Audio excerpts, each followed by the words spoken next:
Hearing more and more these days about artificial intelligence, or AI.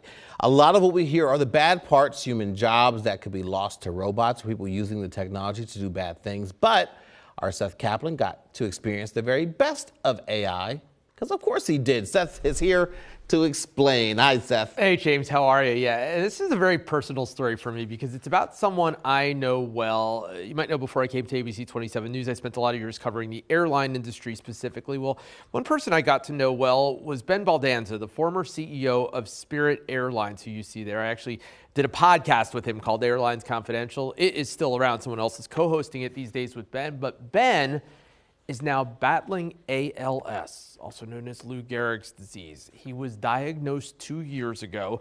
At first, it impacted things like his ability to walk, but more recently, his ability to speak.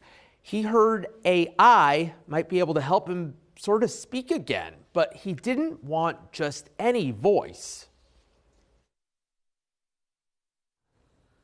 I don't want a voice. Well, even with my new voice, I can't comment on JetBlue's plan, Scott. I will say that I think the government messed this up by leaving Spirit in a precarious position. Talking there with Scott McCartney, his new co-host with the podcast. The second one is Ben talking not about ALS, but about something he'd rather talk about, airlines, and that is how he sounds on the latest episode of the podcast after sounding recently more like how you heard him there at the beginning. Now, James, to be clear, look, none of this changes the larger reality of the disease. Everybody in his life understands he was diagnosed 2 years ago with a disease that you have 2 to 5 years to live, typically, with ALS.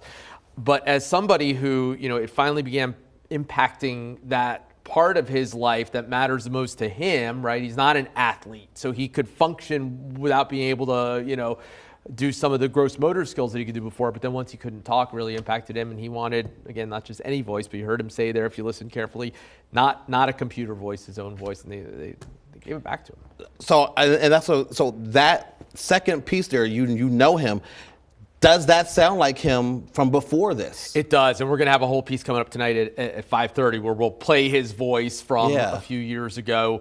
And in fact, I interviewed him just a little less than a year ago for a story we did here on ABC 27. We'll play that for you where you could kind of hear his voice weakening a little bit, but still very much hear what he's saying. And then you heard how it is, unfortunately, right now. And so, they sampled hours of his voice from the past. Got this technology company that it's wild. That's truly incredible, though. Is. I mean, and as you said, the peace of mind that gives you, your own agency, you're hearing your own voice. That is just incredible stuff. That meant the world, that it had to be his voice, and they did it. Absolutely. All right, Seth, thank you very much. We'll look for that full story coming up here tonight. Really appreciate it.